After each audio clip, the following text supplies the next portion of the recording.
खबर शामिल करते हैं गोजरा से, जहां पर हमारे डिस्ट्रिक्ट ब्यूरो चीफ गुलाम शबीर चौहान की रिपोर्ट के मुताबिक इल्ताफ उर्फ नन्नू मसीह वलीम उर्फ नड्डा मसीह ने मीडिया से गुफ्तगू करते हुए बताया है कि हम जुराइम की दुनिया से चर्च में बैठकर अल्लाह की बारगाह में तौबा करते हैं।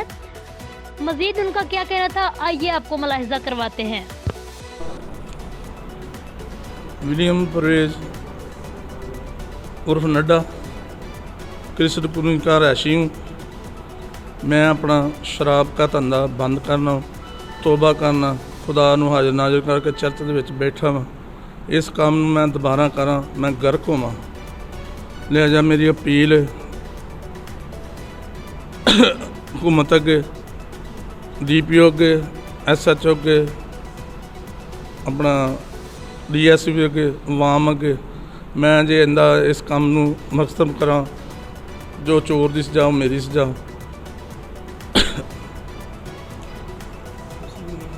नहीं, मजीद खबरों के लिए आप देखते रहिए PN न्यूज़।